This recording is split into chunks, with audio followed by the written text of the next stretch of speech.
Mayor সাহেবকে যা যা আমরা বলেছিলাম সেই সমস্ত জিনিসগুলো করা হয়েছে।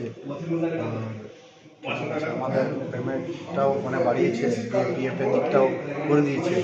পিএফ আমাদের কার্ড আই কার্ড হয়ে গেল, বা বয়স্ক মানুষ যাদের মানে বয়স হয়ে গেছে, কাজ করতে পারছে না, তাদের বাড়ি থেকেও ছেলেকে লাগানো যাবে, চাকরি দেওয়া যাবে। ঠিক আছে, এসব আমাদের মানে অনেকগুলো কথা মানে আমাদের মেয়র সাহেব।